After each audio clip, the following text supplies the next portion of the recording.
Chào mừng quý vị đang đến với bản tin quốc tế sáng trên kênh FBNC với những tin tức nổi bật sau đây. Vẫn là Trung Quốc với những diễn biến làm xáo động chính trường quốc tế trong những ngày qua. Mới đây, bất ngờ dẫu thông tin, Trung Quốc kêu gọi người dân tích trữ nhu yếu phẩm, chuẩn bị cho chiến tranh. Thực hư chuyện này ra sao? Còn về lời thề sáp nhập Đài Loan thống nhất Giang Sơn, có phải dù chỉ mất vài phút để chiếm hòn đảo nhưng Trung Quốc không vội động thủ? Liên quan đến mối quan hệ bất hòa giữa hai cường quốc, vừa qua, Cố vấn Nhà Trắng Kurt Capel phát biểu Mỹ khiến Trung Quốc tức ngực, vì sao lại như vậy? Đáng chú ý, quan chức Mỹ nói Việt Nam, Ấn Độ sẽ định hình tương lai châu Á. Trong một diễn biến khác, Belarus cáo buộc NATO tăng gấp đôi chuyến bay do thám ở biên giới. Triều Tiên phản ứng khi bị Liên Hợp Quốc cáo buộc vi phạm nhân quyền. Một số tin nóng đáng quan tâm, Iran thông báo thêm một vụ bắt giữ tàu buôn lậu ở vùng vịnh. Mỹ cho phép tiêm liều vaccine COVID-19 bổ sung đối với tất cả người trưởng thành. Vì sao cuộc thi Hoa hậu Hoàn vũ 2021 bị tẩy chay ở Nam Phi? Tất cả sẽ có trong bản tin ngay sau đây.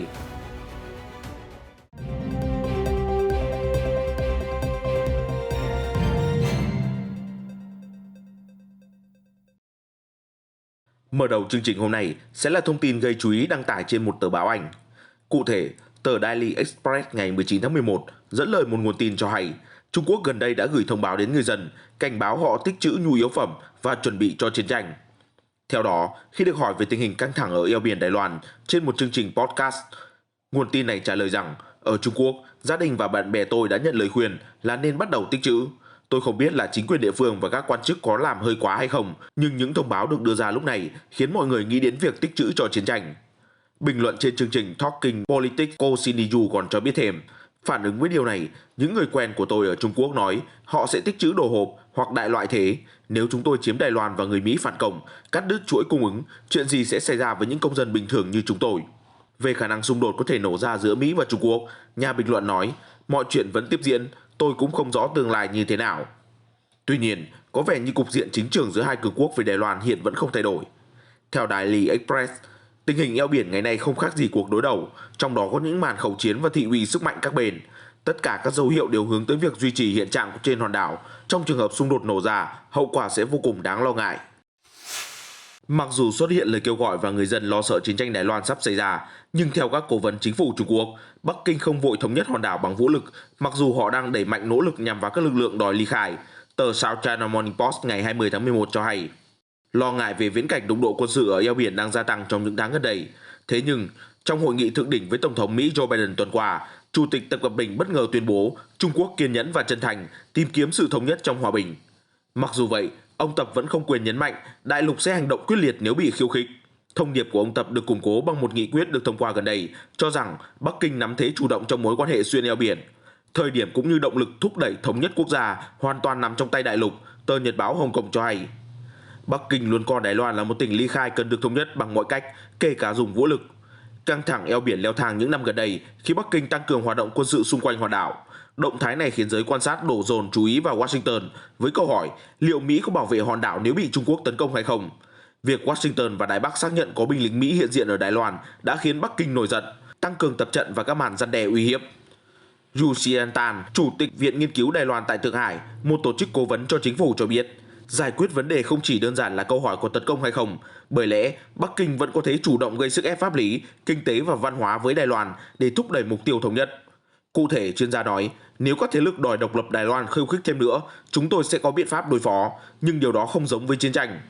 Theo chuyên gia, một số người hay nghĩ phản đối độc lập là câu hỏi có nên chiến tranh hay không, nhưng điều đó không hề đơn giản, có rất nhiều bước phải thực hiện và chúng tôi có rất nhiều công cụ chưa sử dụng, bà Jun cho biết thêm.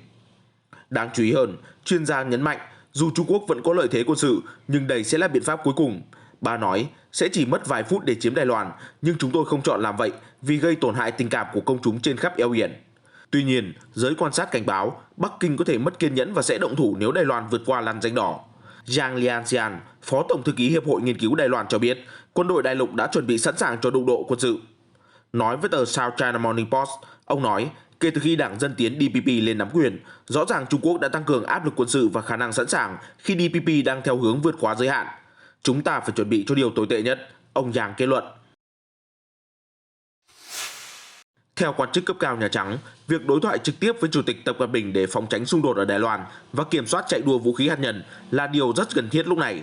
Bởi lẽ, Chủ tịch Tập đang sở hữu quyền lực lớn hơn bao giờ hết và các quyết định của ông cũng là mệnh lệnh tối cao. Theo ông Kurt Campbell, điều phối viên Nhà Trắng về vấn đề Ấn Độ Dương-Thái Bình Dương, các cuộc họp cấp thấp hơn giữa Mỹ-Trung đã không còn hiệu quả như trước. Ông Campbell nêu quan điểm này để nhấn mạnh tầm quan trọng của hội nghị thượng đỉnh giữa hai nhà lãnh đạo Tập Cận Bình và Joe Biden vào hôm thứ Hai.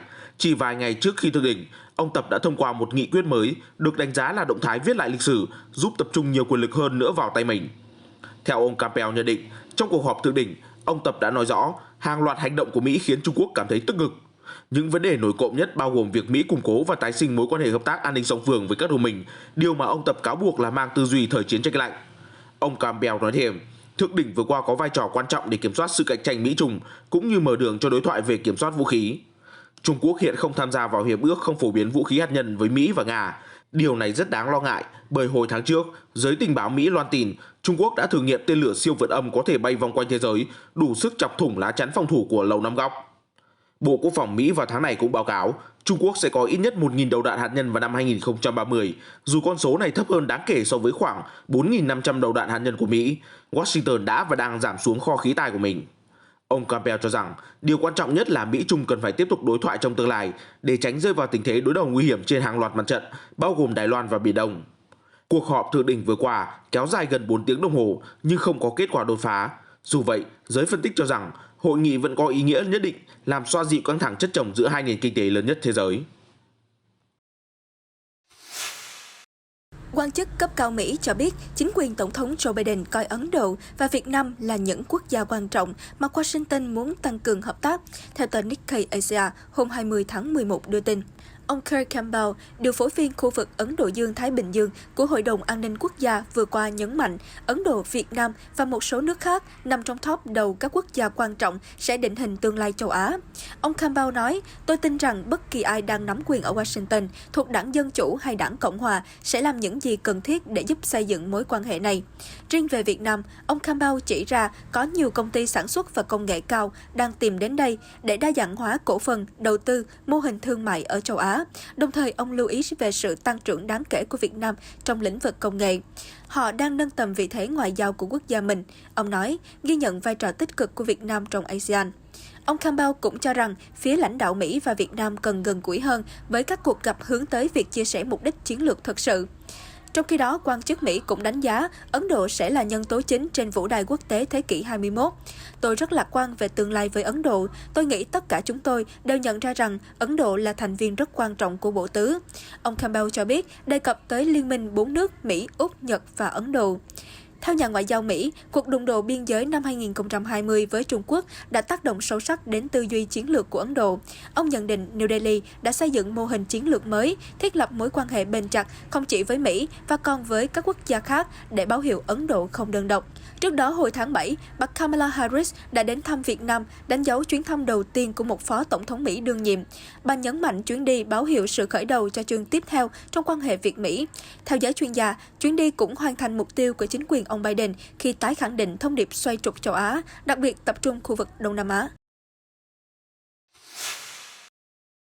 Trong lúc căng thẳng leo thang giữa Moscow và Washington, Mỹ đang muốn xem xét các cuộc tập trận ở châu Âu. Cụ thể, theo tờ Washington Post, hôm 19 tháng 11, dẫn lời một vị quan chức cho biết, Nhà Trắng vừa yêu cầu Lầu Năm Góc cung cấp bản tóm tắt các cuộc tập trận của quân đội Mỹ ở châu Âu trong những năm gần đây để răn đe Nga.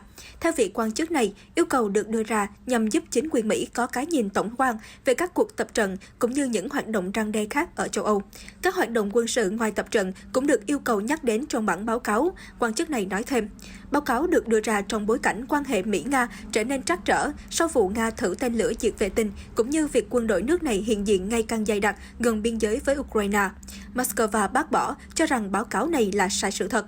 Trước đó, vào hôm 15 tháng 11, truyền thông Nga dẫn nguồn tin hàng không phương Tây cho biết hai máy bay Mỹ Challenger 650 Artemis và RC-135V đã bay qua biên giới giữa Belarus và Ba Lan. Trong một tuyên bố sau đó, không quân Mỹ xác nhận thường xuyên và định kỳ có các hoạt động diễn tập phối hợp với đồng minh Ba Lan, bao gồm cả các hoạt động bay. NATO sẽ không đánh giá Trung Quốc là đối thủ trong tài liệu chiến lược sắp tới, bởi vì Bắc Kinh cách quá xa với lợi ích cốt lõi của khối liên minh quân sự phương Tây, dù các thành viên vẫn cảnh giác về sự nhảy vọt công nghệ của Trung Quốc, theo Chủ tịch Ủy ban Quân sự NATO vừa cho biết. Cụ thể hơn, Đô đốc Rob Bauer của Hải quân Hoàng gia Hà Lan nói rằng Trung Quốc ngày càng gây lo ngại đối với NATO, thế nhưng chưa có lý do để xếp Trung Quốc vào danh sách kẻ thù trong tài liệu chiến lược của NATO sẽ công bố vào năm sau. Phát biểu tại trường cao đẳng quốc phòng NATO ở Rome, Ý, ông Bauer cho biết Trung Quốc về mặt địa lý cách xa khu vực châu Âu, Đại Tây Dương, mặc dù góc nhìn của Mỹ có thể khác biệt vì họ có mối quan tâm trên Thái Bình Dương. Bình luận từ tướng lĩnh hàng đầu quân đội NATO đưa ra một tháng sau khi Tổng thư ký của Liên Hợp Quốc, ông Jens Stoltenberg, cũng cho rằng Trung Quốc không phải là kẻ thù. Dù vậy, tài liệu vào tháng 6 của NATO đã viết, tham vọng và thái độ quyết liệt của Trung Quốc hiện giờ đặt ra thách thức mang tính hệ thống đối với trật tự quốc tế dựa trên luật lệ và đối với khu vực có liên quan đến an ninh của NATO. Thái độ này cho thấy NATO ngày càng lo ngại về Trung Quốc khi khối quân sự thậm chí không đề cập đến đất nước châu Á trong bản đánh giá chiến lược năm 2010. Ông Bauer thừa nhận mối lo ngại đang gia tăng, NATO đang bị Trung Quốc thách thức về không gian và an ninh mạng, và quân đội Trung Quốc đang phát triển bứt phá mà không bị giới hạn bởi bất kỳ hình thức kiểm soát vũ khí nào. Tướng Hải quân Hà Lan chỉ ra Trung Quốc vào tháng 8 đã thử tên lửa siêu vượt âm vươn đến quỹ đạo tầm thấp của trái đất. Theo ông Bauer, điều cực kỳ đáng lo ngại là Trung Quốc đã đủ khả năng phóng tên lửa đến hai cực của trái đất, một loạt sức mạnh mà lá chắn phòng thủ của phương Tây chưa sẵn sàng để ứng phó. Vị tướng nói công nghệ mới của Bắc Kinh là hồi chuông cảnh tỉnh với NATO. Bộ Quốc phòng Belarus mới đây cho biết NATO đã tăng cường các chuyến bay tuần tra gần biên giới nước này, chẳng khác nào đổ thêm dầu vào lửa cho căng thẳng biên giới. Cụ thể, phía Belarus khẳng định thiết bị radar và radio của chúng tôi đã ghi nhận NATO tăng cường các chuyến bay trinh sát và tấn công ở dọc biên giới Belarus, bao gồm trong không phận Ukraine. Theo Bộ Quốc phòng Belarus, tổng số chuyến bay tăng gấp đôi so với mức trung bình những năm gần đây. Riêng tần suất máy bay chiến đấu Mỹ tăng gấp rưỡi. Những số liệu này xác nhận NATO đang gia tăng hoạt động áp sát biên giới và gây nên nguy cơ xung đột leo thang, phía Minsk nhấn mạnh. Gần đây, Tổng thống Nga Vladimir Putin cũng cáo buộc phương Tây đã lợi dụng khủng hoảng nhập cư ở biên giới Belarus-Ba Lan để làm cái cớ leo thang căng thẳng, tăng thêm sức ép cho mình, một hàng xóm và đồng minh thân cận của Điện Kremlin. Ông Putin cũng chỉ trích Ba Lan sử dụng biện pháp mạnh đối với người di cư, trong đó bao gồm trẻ em. Trước đó, Ba Lan từ chối tiếp nhận hàng trăm người di cư đang chịu đựng đói khát và giá rét ở biên giới Belarus. Ba Lan và các nước EU khác cáo buộc Minsk đã cố tình vận chuyển người di cư đến biên giới, tạo ra khủng hoảng để trả đũa lệnh trừng phạt của Liên minh châu Âu.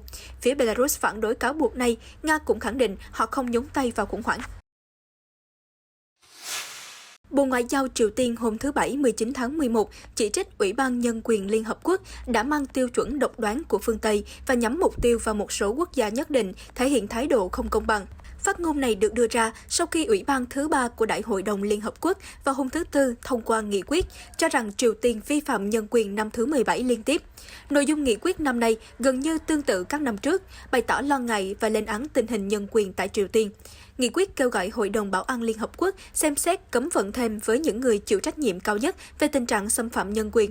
Các hình thức xâm phạm nhân quyền ở Triều Tiên được liệt kê bao gồm tự ý bắt giam, cưỡng bức mất tích, hạn chế tự do đi lại, ngược đãi với người tị nạn được trao trả về nước, hạn chế tự do ngôn luận, tự do tụ tập. Việc này được cho là đang diễn ra một cách có tổ chức và trên diện rộng. Nghị quyết còn hối thúc chính quyền miền Bắc nối lại chương trình đoàn tụ cho các gia đình bị ly tán trong chiến tranh Triều Tiên, trao trả ngay những nạn nhân mà nước này bắt cóc như nạn nhân người Nhật Bản. Trong khi đó, Bình Nhưỡng cho rằng các đặc phái viên báo cáo về tình hình nhân quyền ở Triều Tiên đều đến từ các nước tuân theo giá trị của phương Tây, được chọn lựa tùy tiện mà thiếu sự thảo luận của các nước thành viên. Đại tá Ahmad Hajian, một chỉ huy lực lượng vệ binh cách mạng Hồi giáo Iran hôm thứ Bảy ngày 20 tháng 11 cho biết họ đã bắt một tàu nước ngoài bị nghi buôn lậu dầu diesel ở vùng vịnh. Đại tá nói thêm, sau khi vệ binh Iran lên tàu kiểm tra, đã phát hiện 150.000 lít dầu vận chuyển trái phép. 11 thủy thủ trên tàu đã bị tạm giữ để phục vụ điều tra. Theo Reuters, Iran không nói tàu hàng thuộc về nước nào hay cung cấp thông tin chi tiết về việc bắt giữ. Đây là vụ bắt giữ mới nhất ở vùng vịnh, trong bối cảnh hàng loạt tàu thuyền đã bị tấn công hoặc bị truy bắt trong những năm gần đây. Đại tá Hajian phát biểu, nhằm bảo vệ nền kinh tế Iran, lực lượng tàu hải quân Thai 412 Julawa của ông sẽ nỗ lực hết sức để ngăn cản những vụ buôn lậu. Bộ trưởng Nội vụ Anh Priti Patel hôm 19 tháng 11 cho biết bà đã ra lệnh cấm nhóm Hồi giáo Dân quân Palestine Hamas trong một động thái đưa lập trường của Vương quốc Anh phù hợp với Mỹ và Liên minh châu Âu. Bà Patel đã đưa ra thông báo này trong một tuyên bố và nhắc lại lệnh cấm mới trong bài phát biểu ở Washington. Theo Bộ Nội vụ Anh, bất kỳ cá nhân nào bày tỏ ủng hộ tổ chức treo cờ hoặc sắp xếp các cuộc gặp cho Hamas sẽ vi phạm pháp luật. Bộ trưởng Patel dự kiến sẽ trình bày sửa đổi luật trước Quốc hội vào tuần tới. Hamas, với một cánh chính trị và một cánh quân sự, được thành lập vào năm 1987. Tổ chức này phản đối sự tồn tại của Israel và các cuộc đàm phán hòa bình, thay vào đó ủng hộ cuộc kháng chiến vũ trang chống lại Israel chiếm đóng các vùng lãnh thổ của người Palestine. Cho đến nay, Anh chỉ cấm vũ khí quân sự của Hamas, các lữ đoàn In Adin, Al-Qassam khét tiếng. Trong khi đó, cả Hoa Kỳ và EU đều coi Hamas là tổ chức khủng bố nước ngoài. Hoa Kỳ ngày 19 tháng 11 đã mở rộng cho phép tiêm liều vaccine ngừa COVID-19 bổ sung đối với tất cả người trưởng thành. Theo đó, hàng triệu người Mỹ có thể nhận thêm liều tiêm chống lại virus giữa lúc dịch lại tái bùng phát nghiêm trọng. Giám đốc Trung tâm Kiểm soát và Phòng ngừa Dịch bệnh Mỹ CDC, bà Rochelle Walensky đã ký quyết định mở rộng đối tượng được cho phép tiêm liều bổ sung vào chiều thứ Sáu vừa qua, sau khi Cục Quản lý Dược phẩm và Thực phẩm Mỹ đồng ý tất cả người trưởng thành sẽ được nhận liều thứ 3 nếu đã nhận đủ 2 liều của Pfizer hoặc là Moderna cách đây ít nhất 6 tháng. Trước đó, Cơ quan Y tế Mỹ đã cho phép tiêm liều bổ sung đối với vaccine Johnson & Johnson, loại mà ban đầu chỉ yêu cầu tiêm 1 liều. Hiện, liều thứ 2 Johnson & Johnson sẽ được tiêm cách liều đầu tiên ít nhất 2 tháng. Giám đốc CDC Walensky cho biết, liều tiêm bổ sung đã chứng minh khả năng bảo vệ tốt hơn trước việc lây nhiễm và tình trạng bệnh nặng. Đây là công cụ y tế cộng đồng quan trọng để chúng ta củng cố lá chắn trước virus trong thời điểm lễ hội cuối năm đến gần. Theo CDC, hầu hết người trưởng thành Mỹ đủ điều kiện tiêm liều thứ 3, nhưng chưa đầy 18% đã tiến hành việc này. Các chuyên gia hy vọng việc đơn giản hóa thủ tục sẽ khiến người Mỹ chủ động hơn. Sau khoảng 2 tháng tạm bình yên giữa đại dịch, Mỹ lại chứng kiến số ca nhiễm hàng ngày tăng vọt trong 2 tuần gần đây. Nguyên nhân là do biến chủng Delta siêu lây nhiễm và mọi người dành nhiều thời gian tụ tập trong nhà chống lại thời tiết giá lạnh mùa đông. Hiện gần 60% người trưởng thành Mỹ, tức khoảng 195,7 triệu người, đã tiêm phòng đầy đủ. Họ đã nhận 2 liều Pfizer hoặc Moderna hoặc hoàn thành tiêm 1 liều Johnson & Johnson. Một nhóm những người ủng hộ Palestine đã xuống đường ở Johannesburg hôm thứ Sáu ngày 19 tháng 11, kêu gọi Hoa hậu Nam Phi Lalela Mixwen tẩy chay cuộc thi Hoa hậu Hoàn vũ ở Israel. Hãng tin Reuters công bố hình ảnh người biểu tình hô vàng và cầm biểu ngữ trên ngoài trụ sở tổ chức Hoa hậu Nam Phi. Phát biểu trước những người biểu tình, Manda Mandela, người ủng hộ Palestine và là cháu của cố tổng thống Nam Phi Nelson Mandela cho biết, sẽ tiếp tục vận động người dân phản đối chế độ phân biệt chủng tộc tàn bạo của Israel. Các đảng phái chính trị bao gồm Đại hội dân tộc Phi, cầm quyền và một số tổ chức công đoàn lớn nhất của nước này cũng đã đồng tình với cuộc tẩy chay. Vừa qua, chính phủ Nam Phi đã rút lại sự ủng hộ dành cho Hoa hậu Nam Phi sau khi không thể thuyết phục tổ chức này rút khỏi cuộc thi Hoa hậu Hoàn vũ ở Israel. Hoa hậu Lalela Mixwen hiện chưa trả lời các yêu cầu bình luận. Kết thúc bản tin hôm nay, hãy đến thăm một show diễn đặc biệt của một nhóm nghệ sĩ trẻ tuổi ở Israel. Một chiếc áo khoác làm bằng đầu điếu thuốc, một chiếc váy cưới bằng màng xốp hời hay những bộ quần áo làm bằng chất liệu độc đáo khác đã được nhìn thấy trong một show diễn ở cảng Tel Aviv vào hôm 19 tháng 11. Không ai nên chết vì thời trang. Đó là dòng chữ được ghi trên tấm bảng của các nghệ sĩ Israel, những người đang cố gắng nâng cao nhận thức cộng đồng về cái giá phải trả của môi trường từ ngành công nghiệp thời trang. Chúng tôi ở đây vì tác hại của ngành thời trang nhanh, xu hướng mà thế giới đang chạy theo. Nhiều người chỉ mua và mua. Rồi những món đồ đó không được tái sử dụng mà bị đốt, bị tiêu hủy, gây ra rất nhiều ô nhiễm. Không có lý do gì để chúng ta không mua quần áo cũ để sử dụng những gì chúng ta đang có. Quần áo là nhu cầu quan trọng đối với con người, nhưng có một thực tế khắc nghiệt là ngành thời trang đang gây ô nhiễm và tàn phá môi trường rất lớn. Đặc biệt, thời trang nhanh đã thống trị và định hình lại ngành thời trang kể từ thập niên 90. Mảng này là nguyên nhân chính gây ra phát thải khổng lồ, khí hiệu ứng nhà kính và các tác động tàn phá môi trường trên thế giới. Quần áo thì giá rẻ, nhưng cái giá cho môi trường thì lại quá đắt. Tin tức vừa rồi cũng đã kết thúc bản tin quốc tế sáng. Cảm ơn sự quan tâm của quý vị. Hãy đăng ký kênh để cập nhật những diễn biến mới nhất trong các bản tin tiếp theo của FBNC. Xin chào và hẹn gặp lại.